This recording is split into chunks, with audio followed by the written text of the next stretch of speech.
A to je táto vetera.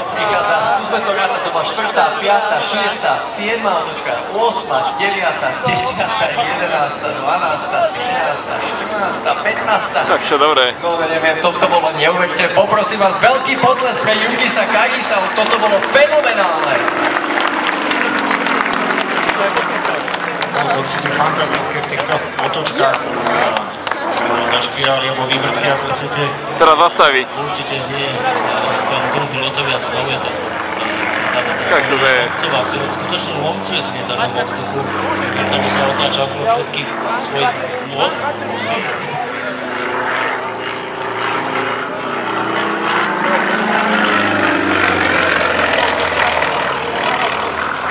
Takže keby som tak v stručnosti chcel porovnať vystúpenie Jurgisa Kargisa a potom Miláčika Strelského podľúka Zoltána Vereša, by som teda si zrekol do toho, že Jurgis sa viacej sústredil na tú vertikálu a na tie manévere, také viditeľné pred divákom, sviežuje tým dymovou stopou, teraz neuveriteľne vysí na letúny.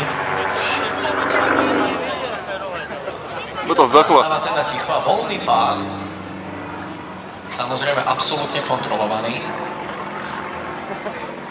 No a teda keď si to porovnávame aj s inými strojmi, onedlho po pristáti Jurgisa Kargisa príde teda stroj úplne iného typu, bude to belgická F-16, ktorú teda nebudeme vôbec asi až tak vedieť okomentovať, ako poriadne, bude to poriadne náročné.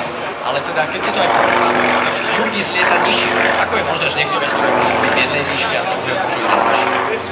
Áno, Jurgis je majster, pán akrobat, ktorý patrí do kategórie tzv. Unlimited, takže je tam najnižšie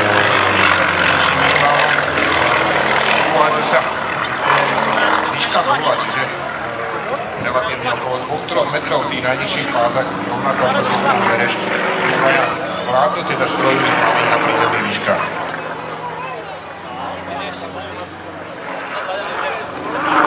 Opäť nám Jurgis dokazuje, že s týmto lietadlom sa dajú skutočne stvárať neuveriteľné kúsky, je to teda akrobatické súčko 31 a dokáže to neuveriteľné kúsky.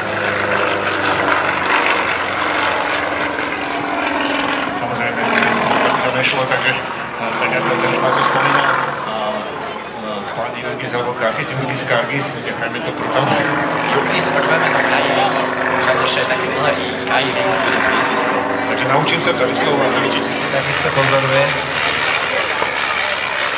Počas toho sme myslím snúbili je to, že možno aj z vežu by mohli zakrývať, tak uvidíme, že či sa to také podarí dnes absolvovať.